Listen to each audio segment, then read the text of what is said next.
You pulled an all-nighter to freeze a 200 account transfer. Without approval. Do you know how that makes this desk look? Trevor, it's a fraud. I can prove it. $400 million out the door by Monday to a vendor that does not exist. What I know is you ignored the chain of command and embarrassed me in front of the client. Pack your desk. You're firing me for stopping a theft. I'm firing you for wasting this firm's time. Security will walk you out.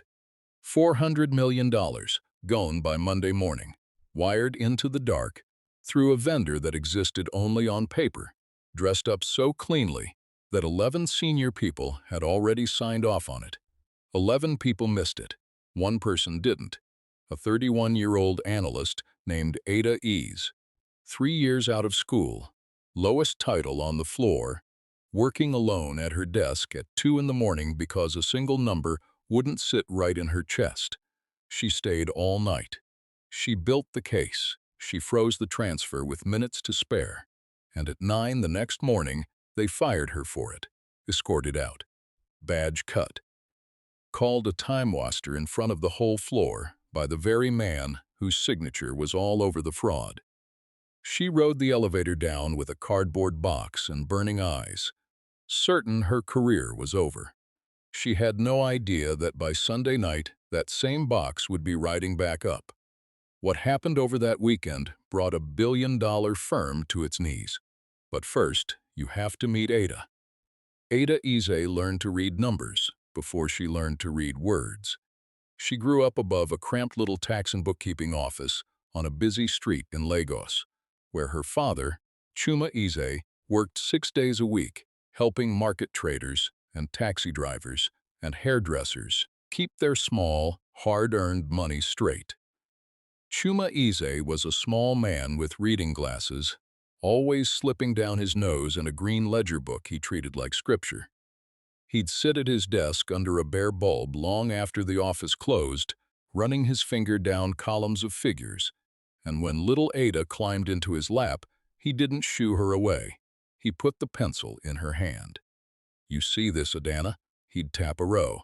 "This number is telling a story. Every number is. Most people only look at what a number is. A good accountant listens to what a number is trying to say.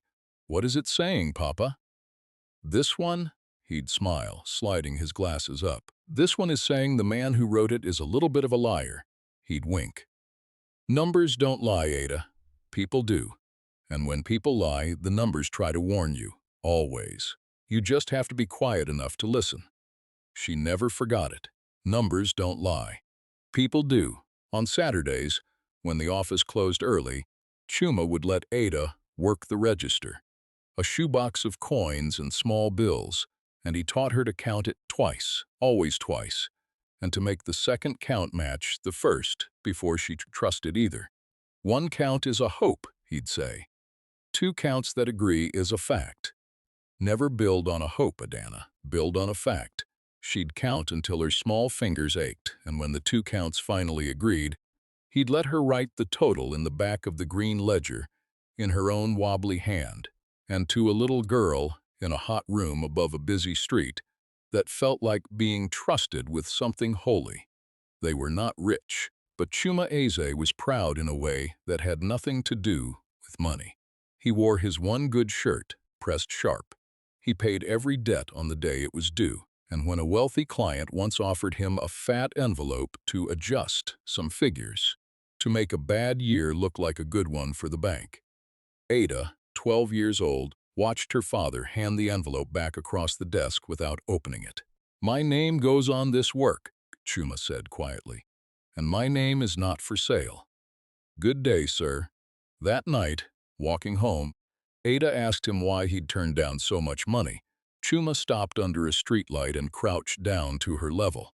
"Because, Adana, a man can lose everything and get it back. Money, a house, a business, all of it can come back. But your name?" He tapped her chest right over her heart. "You only get one. You keep it clean no matter what it costs you. Promise me." "I promise, Papa." They walked the rest of the way home in the warm dark, her small hand in his big one, past the shuttered stalls and the last of the market lamps. And Ada, 12 years old, understood something that night that she would carry into every glass tower and every late night and every hard choice of her adult life, that her father, who had so little, had just turned down more money than they'd see in a year, and was walking home lighter than any rich man she'd ever seen. That there was a kind of wealth that had nothing to do with the number in the box. That a clean name was its own kind of fortune, and the only kind that couldn't be taken from you. He got sick when Ada was 22, in her final year of university abroad, an ocean away on the scholarship he'd worked himself half to death to help fund. He told her not to come home, not to lose the semester, that he'd be fine. He was not fine. He passed before she could get back, and she stood at his graveside, holding his old green ledger book, the pages soft as cloth, and she made herself a second promise on top of the first. She would build a career he'd have been proud to put his name beside. The years after were hard in the quiet way that doesn't make a story. She finished her degree on grief and instant noodles. She sent job applications into a silence that seemed to have decided about her before it read a word, the wrong-sounding name at the top of the page, maybe, or the wrong university, or nothing she could name and everything she could feel. She took work that was beneath her and did it flawlessly. She waited. Her father had taught her how to wait. He'd waited 30 years for a small business to become a good one, and never once complained about the wait. Ada was brilliant, quiet, and relentless. She landed, eventually, at Halbrook Capital Group, a gleaming investment firm in Marion Tower. 40 floors of glass over the financial district, the kind of firm that managed money for people who had more of it than they could count. She was good. Everyone knew she was good. She was also on a trading floor full of loud men in expensive suits, easy to overlook, a soft-spoken black woman with an accent they sometimes pretended not to understand. Given the tedious jobs nobody else wanted, passed over for the promotions she'd earned. She watched men with half her ability and twice her volume get moved up ahead of her. She watched a project she'd built from nothing get presented to the partners by a colleague who'd changed 3 slides and called it his. She sat in meetings where her idea was ignored until a louder voice said the same thing 10 minutes later and was called brilliant. Each time, something in her wanted to stand up and shout that it wasn't fair. Each time she heard her father under the bare bulb. A man can lose everything and get it back. But your name, you keep it clean, no matter what it costs you. So she didn't shout. She kept her name clean. She did the tedious jobs better than anyone had ever done them. And she kept her father's green ledger in her desk drawer, and on hard days, she'd rest her hand on it for a second before she got back to work. And she waited. There was one person at Halbrook who saw her clearly, Priya Nair.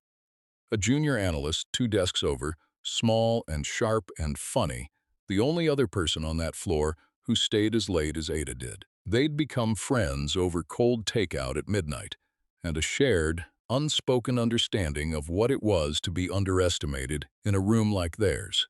Priya, small and brown and quick, forever being handed the notes to take in meetings she should have been running. Ada, soft-spoken and steady, forever being asked to repeat herself by men who understood her perfectly well. "You know what the trick is?" Priya said one night. "Chopsticks in a carton, both of them the last lights on the floor. They think quiet means empty. Like if you're not shouting, there's nothing in there." She pointed the chopsticks at Ada. "But you and me, we're not empty. We're just listening. And one day one of us is going to be listening when it counts, and the whole loud lot of them are going to wish they had. You know they'd fall apart without you," Priya told her another night. "You catch things nobody else even looks for." "I don't catch things," Ada said. "I just listen. My father taught me. The numbers try to warn you. Most people are too busy talking to hear it. Priya pointed her chopsticks at her again. One day, that's going to save somebody's whole company. And they still won't say thank you, Ada laughed. Then I'll say thank you to the numbers. She had no idea how close that day was. Because on a gray Thursday in the fall, working late as always, Ada Ease pulled up a routine batch of outgoing vendor payments. The boring, end-of-quarter housekeeping nobody wanted, and one number refused to sit right in her chest, a payment. Large. To a logistics vendor called Castellan Freight Partners. She'd never heard of them. That wasn't strange by itself. But something about the number was whispering, the way her father said they did, and Ada Ease had spent her whole life learning to be quiet enough to listen. So instead of going home, she leaned in, and she started to pull the thread. Put yourself at that desk for a second. It's past midnight. Everyone's gone home. You've found something that isn't right, something huge, but chasing it means going over your boss's head, breaking the chain of command, betting your whole career on a hunch. You could close the file, go home. Let it be someone else's problem, or you could stay and pull the thread and risk everything. Would you stay, or would you walk away and sleep easy? Think about it. The thread did not want to be pulled. That should have been Ada's first clue. The floor had emptied around her the way it always did. The loud men to their dinners, the lights dimming section by section on their timers, until it was just Ada and the hum of the servers, and the city glittering 40 floors down. She made a cup of tea and let it go cold, and every door she opened had another door behind it, and every door had been built to look ordinary. Castellan Freight Partners had a website. One page, brand new, built 2 months ago. It had an address that turned out to be a rented mailbox in a strip mall. It had a tax ID that matched no filing she could find. There were a handful of small prior invoices, recent, just big enough to make the giant one look like part of a pattern. And the whole thing was set to receive $400 million in a series of layered transfers designed to look like a dozen ordinary payments, all of it scheduled to clear and become untraceable before the offices reopened Monday. That was the part that turned Ada's blood cold. Not that it was theft, but that it was patient theft. Fraud that looks like fraud gets caught by a first year. This had been built by someone who understood exactly how Halbrook's controls worked, and exactly where no one ever looked twice.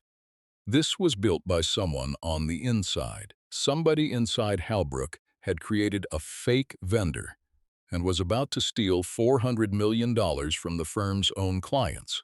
Retirement funds, pensions, the savings of people who trusted Halbrook with everything, and the approvals, the signatures that had waved every layer of the transfer through, traced back up the chain, one level at a time, to one name, Trevor Blackwood, managing director. Ada's boss. Ada sat in the dark at 2 in the morning and felt her father's hand on her shoulder across all the years and all the miles. When people lie, the numbers try to warn you. She didn't accuse anyone. She wasn't reckless. She did what Shuma Ize taught her. She built the case. Screenshot by screenshot, timestamp by timestamp, she documented every step. The phantom vendor, the layered structure, the approval trail, into one airtight memo. And then, because the transfer would clear before anyone senior arrived, she made the only call she could. She used her limited analyst authority to place a temporary hold on the batch. A freeze. It would buy exactly 1 business day before it had to be reviewed. 1 day. Enough for someone with power to look at what she'd found. She sent the memo to Trevor Blackwood and to the firm's compliance inbox at 4:11 a.m., went home, slept 2 hours, and came back in. She thought they'd thank her. Instead, Trevor Blackwood was waiting at her desk, and he was not alone. 2 security officers stood behind him, and the whole floor had gone quiet, sensing blood. "My office," Blackwood said. Now. His office had a glass wall, so the whole floor could watch. Ada was fairly sure he'd planned it that way. "You put a hold," Blackwood said, "on a $400 million client transaction overnight, on your own authority. Without consulting me, Trevor, the vendor isn't real. Castellan Freight doesn't exist. I documented all of it. It's in the memo. The money was about to go to I read your little memo." He dropped a printout on the desk between them, and Ada saw, with a cold drop in her stomach, that it was her memo, and it had already been buried, marked reviewed. No action required, in his handwriting, at 7 a.m. before the floor had even filled up. He'd read it at 4, and by 7, he'd made sure it would die quietly in a folder no one opened. Castellan is a legitimate vendor, onboarded through the proper channels, which you would know if you understood how this firm actually works, instead of playing detective at 2 in the morning to make yourself look clever. Then let compliance review it. If it's legitimate, the freeze costs us 1 day. If I'm right, it saves us $400 million. Where is the harm in 1 day? For just a second, just one, something flickered behind Trevor Blackwood's eyes, something that looked a great deal like fear. Then it was gone, and the sneer came back. "The harm," he said, leaning across the desk, "is that you made me look like I don't have control of my own desk. You went over my head. You spooked a client relationship worth more than your entire salary for the next 50 years. You cost this firm time, Ada. Time is the one thing we sell, and you wasted it, chasing a ghost, because you wanted a gold star." "I don't want a gold star," Ada said quietly. "I want you to pick up the phone and call compliance and let them look for 1 day. That's all. 1 day.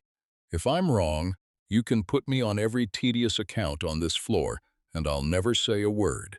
If I'm right, you are not right." His voice cracked across the glass office, and through the wall she could see heads turn on the floor. He lowered it again, and when he did, it was colder. "You are a junior analyst who thinks she's the smartest person in a building full of people who were closing deals before you finished school. That is not intelligence, Ada. That is arrogance, and I have watched it grow in you for 3 years." He straightened up. He glanced, just once, through the glass wall at the watching floor, and then he said it loud enough for the glass to carry. "You're done. Effective immediately. This is what happens when someone punches above their pay grade and can't tell the difference between diligence and disruption. Clean out your desk. Security will walk you out." The whole floor was watching. Ada Ease stood very still. She thought about her father, handing back an envelope full of money across a desk under a bare bulb. "My name is not for sale." She thought about the green ledger in her drawer, and the number that wouldn't sit right in her chest, and the $400 million belonging to people who would never know her name, sitting one signature away from vanishing forever. She did not cry. She did not beg. She did not raise her voice. She picked up her memo off the desk, her copy, the one he couldn't bury, and she folded it once, and she looked Trevor Blackwood dead in the eye, and she said one thing. "The numbers don't lie, Trevor," she said quietly. "People do, and the numbers already know which one you are." For a heartbeat, the fear was back in his eyes, naked this time. Then she turned and walked out to her desk, and in front of the whole silent floor, she set her father's green ledger book on top of a cardboard box, holding 3 years of her life, and she let security walk her to the elevator with her chin level and her back straight. The security officer who rode down with her was an older man named Sam, who'd worked the Marion Tower lobby for years and had shared a quiet nod with Ada most mornings for as long as she'd worked there. He didn't say anything for most of the ride. Then, near the bottom, without looking at her, he said, low, "I don't know what happened up there, Ms. A's, but in my experience, the ones once they walk out in a hurry are usually the ones who saw something the others didn't want to see." He let the doors open. For whatever it's worth from a man in a rented uniform, I don't think you did anything wrong. I think you did something right, and it scared somebody. Keep your head up.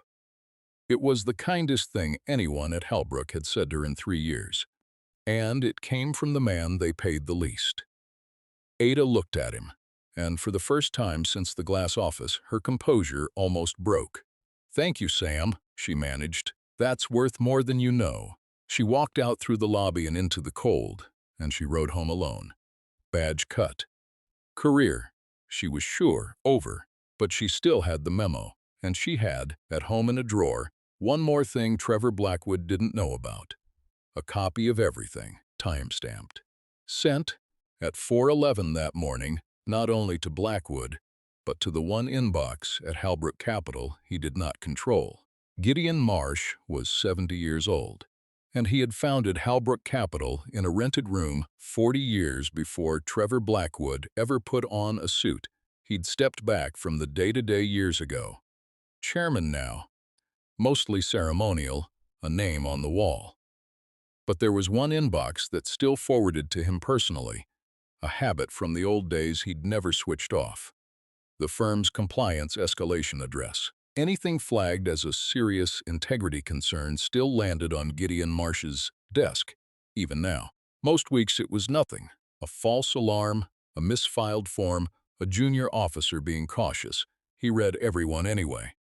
40 years earlier, in a rented room, he'd promised himself that the day he stopped reading the uncomfortable emails was the day he'd lost the right to his own name on the door. So he still reads them. All of them. At 4:11 on Thursday morning, Ada Easy's memo had landed there too. Gideon Marsh read it Saturday at his kitchen table, over coffee. He read it twice. Then he set down his coffee, and he read it a third time, very slowly, and then he got up and called the firm's outside forensic auditors and told them to meet him at Marion Tower in 1 hour on a Saturday, and to bring everyone they had. Because Gideon Marsh had built a billion-dollar firm on one principle, the same principle a bookkeeper in Lagos once handed back an envelope to protect. Your name is the only thing you can't buy back, and a 31-year-old analyst he'd never met had just risked hers to save his. The auditors worked all weekend. They came in on a Saturday, and they did not go home. They pulled the vendor file, the wire instructions, the approval logs, the metadata on every document, everything Ada's memo pointed them toward, and everything it didn't. The forensic lead was a silver-haired woman named Diane Okafor, who had spent 30 years unwinding financial crimes and had, she said later, rarely seen one built this well. She followed the money the way you'd follow a set of footprints in fresh snow. From the Halbrook accounts, into the first transfer, into the layer beneath it, into the shell, and out toward the border. The transfer was staged in tranches, each one just under the thresholds that would have triggered an automatic review, each one timed to release in sequence over the weekend, so that by the time anyone came in Monday, the money would already be 3 jurisdictions deep and gone for good. She traced the final destination to a chain of accounts in places where subpoenas go to die, and then she found the time stamp on Ada's freeze, and she went quiet, because the freeze had gone in at 4:11 Thursday morning. And the first tranche had been set to release at 6:00 a.m. Monday. When Diane Okafor mapped it all out on the whiteboard for the partners, she circled 2 numbers and said the only thing that needed saying. If this analyst had gone home 2 hours earlier on Wednesday night, if she'd decided that number wasn't worth the trouble, this firm would have opened on Monday $400 million short, and there would have been nothing any of us could have done to get a dollar of it back. She didn't just catch it, she caught it, with almost no time to spare. Whoever she is, you should be on your knees. Every single thing in Ada's memo was true, and it was worse than even she had known. Castellan Freight Partners did not exist. It was a shell, a fake vendor built 2 months earlier, its onboarding paperwork approved and waved through the controls by one managing director who had the authority to skip the usual checks. The $400 million transfer had been structured to vanish into a chain of overseas accounts by Monday morning, through 3 jurisdictions where it could never be clawed back. Ada's overnight freeze, the freeze Trevor Blackwood had tried to lift, the freeze he'd fired her for, was the only thing standing between Halbrook's clients and total, unrecoverable loss. And the approval trail led exactly where Ada's memo said it led. Trevor Blackwood had not missed the fraud. Trevor Blackwood had built it. The auditors found the debts he'd hidden, bad bets, a lifestyle propped up on borrowed money, a hole he'd dug so deep that only a theft this size could fill it. He had spent months constructing a way to drain the retirement savings of thousands of people. He had been careful. He had been patient. He had accounted for everything except a quiet analyst 2 levels below him who couldn't sleep on a wrong number, and who, at the very last moment, had sent one copy of the truth to the one address in the entire firm that he did not control. He'd almost made it. He'd been beaten by a woman he'd called a time-waster. By Sunday night, the board of Halbrook Capital had been pulled into an emergency call, and grown men who managed billions sat in silence as the forensic lead walked them through it line by line. The phantom vendor, the layered wires, the $400 million that would have been gone and unrecoverable by Monday's open, and the single overnight freeze placed by the most junior analyst in the building that had stopped all of it with minutes to spare. When the forensic lead finished, one of the directors asked the only question that mattered. Where is this analyst now? And the room had to be told that on Friday morning, the firm had fired her, escorted her out, and called her a time-waster in front of the floor.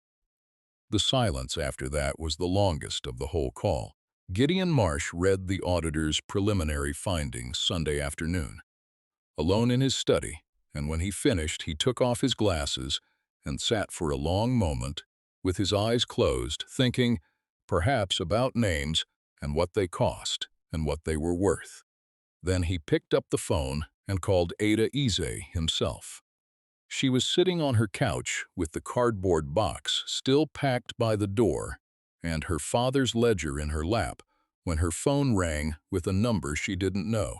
Ada had spent the worst weekend of her life. She hadn't told her mother. She couldn't find the words for it. That she had done exactly what her father raised her to do, the right thing, the hard thing, and had been marched to an elevator for it in front of everyone. The box stayed packed by the door because unpacking it would mean admitting it was real. She lay awake most of the weekend running it back, wondering if she'd been arrogant after all, if 100 smarter people really had looked and seen nothing. Doubt is a patient thing. It works at you in the dark. Saturday night, she'd sat with her thumb over the memo, thinking, let it go. It's over, no one even listened. And then she'd looked at the green ledger and heard her father, you keep your name clean, no matter what it costs you, and she'd left the memo where it was. Whatever else was true, she had told the truth. That was hers to keep. She almost didn't answer the strange number. She was glad, for the rest of her life, that she did. Miss Eze, the old man said, my name is Gideon Marsh. I built the company that fired you on Friday.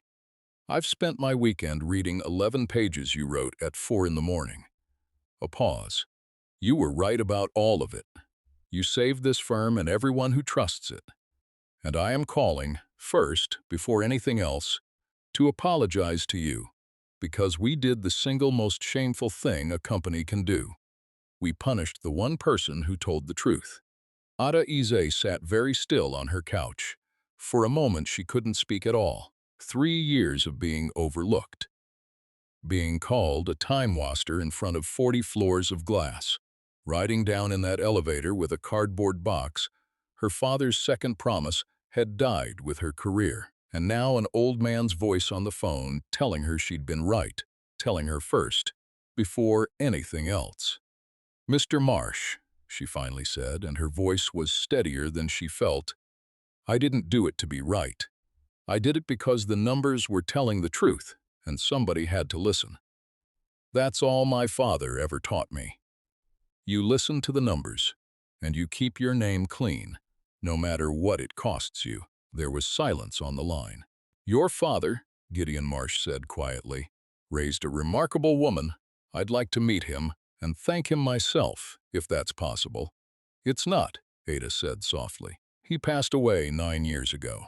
But thank you. He'd have liked to hear you say it."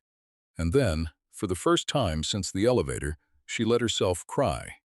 Quietly, one hand resting on a soft green ledger book in a language her father would have understood. Monday morning, the box rode back up. Ada Eze walked back on to the 40th floor of Marion Tower at 8 a.m. Monday, and this time, the whole floor was watching for a different reason. Word had gone around over the weekend the way word does. The Time Waster had been right. The Time Waster had saved the firm. She came off the elevator with the same cardboard box she'd carried out 3 days before, the green ledger on top. And she did not hurry, and she did not gloat, and she did not look away from a single one of the faces that had watched security walk her out. She simply walked to her desk, set the box down, and began quietly to unpack it, the way you'd unpack it on any ordinary first day. Someone started to clap, then someone else. And Ada, who had learned from her father that the loudest moment is not always the one that matters most, just nodded once and kept unpacking and let them see that she had come back exactly the way she left. With her name clean and her back straight, Trevor Blackwood was not at his desk. Trevor Blackwood was, at that moment, in a conference room with the firm's lawyers and 2 federal investigators. And he would not be coming back to the 40th floor, or to any floor, ever again. Attempted fraud, falsifying vendor records, wire fraud. The charges were long and they were real, and the man who had sneered, "This is what happens when someone punches above their pay grade," was about to learn exactly what happened to someone who tried to steal $400 million and got caught by an analyst he'd fired for it. His signature was on everything. Ada had made sure of that in a memo, time-stamped at 4:11 a.m. Later that morning, they walked Trevor Blackwood out. Not by the service elevator, but across the main floor, past the glass office where he'd fired her, past the very desk where Ada Ease now sat. For one moment, the two of them were close enough to speak. Blackwood slowed. Something moved across his face. The fear again, and under it, maybe, the beginning of understanding. He opened his mouth as if to say something. Ada didn't look up from her screen. She didn't need to. "The numbers already told me which one you were, Trevor," she said quietly. "They told everyone else this weekend." He had no answer to that. There wasn't one. Security walked him to the elevator, and this time it was his badge that was cut, and his box that rode down, and 40 floors of glass watched him go. The story went through the firm the way fire goes through dry grass. Analysts who'd walked past Ada's desk for 3 years without learning her name now knew it by heart. The colleague who'd once presented her work as his own could not meet her eyes in the elevator. And the loud men in expensive suits, the ones who'd learned to talk over her in meetings, discovered, all at once, that the quiet woman they'd overlooked had just done the single most important thing anyone at Halbrook had done in a decade. Ada was not just reinstated. Gideon Marsh, in his last major act before he finally, truly retired, restructured the entire integrity function of Halbrook Capital and put one person in charge of it. He created a new role, Head of Financial Crimes and Controls, reporting directly to the board, answerable to no managing director, with the authority to freeze any transaction in the firm at any hour on her own judgment. No one would ever again be able to lift her freeze, or bury her memo, or walk her to an elevator for telling the truth. He gave it to Ada Eze, 3 years out of school, the lowest title on the floor on Friday. The person who could stop any theft in the building by Monday. There was a settlement, too, for the wrongful firing and a substantial bonus. The firm's quiet way of paying for the $400 million she'd saved and the reputation she'd protected. Ada used part of it to do something her father would have understood completely. She funded a scholarship in the name of Chuma Eze for first-generation students studying finance and accounting, the quiet, tedious, unglamorous work of keeping money honest. His name, back on the kind of work he'd loved, where it belonged. A few weeks later, Ada asked to see the client list behind the $400 million, the accounts that would have been drained if the transfer had cleared. It wasn't a list of the rich the way people assume. It was pension funds, a teacher's retirement plan, the savings of nurses and bus drivers and line workers who would never set foot in Marion Tower and would never know how close they'd come to losing everything. Ada sat with that list for a long time. Thousands of names, thousands of quiet lives that had gone on undisturbed because one analyst couldn't sleep on a wrong number. She didn't tell them. There was no way to, and no need, but she kept a copy of that list in her desk, next to the green ledger. And on the hard days, the long nights, the loud men, the meetings where she still had to say a thing twice, she'd rest her hand on it for a second, the way she used to rest her hand on the ledger, and remember exactly what quiet, unglamorous, overlooked work was actually for. Pioneer, the friend who'd shared cold noodles at midnight and said one day this is going to save somebody's whole company, was the first person Ada hired onto her new team. "I told you," Priya said on their first day, grinning over coffee instead of noodles. "I told you they'd never even say thank you." "They said thank you," Ada said, eventually, with a title. "And you still say thank you to the numbers?" Ada smiled and touched the green ledger book, which now sat on the desk of the head of financial crimes, in plain view, where everyone who came to see her would have to see it too. "Every single day," she said. "They're the only ones who never lie." That first night in the corner office, after everyone had gone, Ada did the thing she'd wanted to do since the elevator. She called her mother, an ocean and 9 years of grief away, and she told her everything. The number that wouldn't sit right, the long night, the firing, the box, the old man's voice on the phone. And at the end, she said the thing that mattered most. "Papa's name is going to be on a scholarship, Mama, in a real place. For students like I was, I kept my promise. I built something he could put his name beside." Her mother was quiet for a long moment on the line, and then, in the language of Ada's childhood, she said, "He knows, Adana. Wherever he is, he already knows. He always said the numbers would take you somewhere. He just didn't know how far."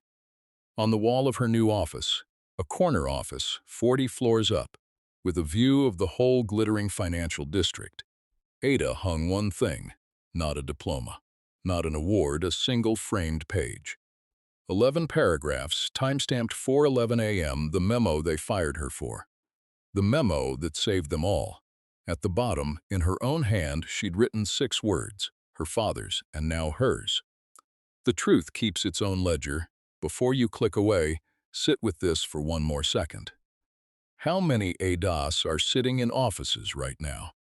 Quiet, overlooked, doing the right thing in the dark at 2 in the morning, and getting punished for it by the very people they're protecting. And here's the harder question. If you were her boss's boss, would you have read the memo, or would you have trusted the loud man in the expensive suit over the quiet woman with the truth? If this story got your blood up, do 3 things for me.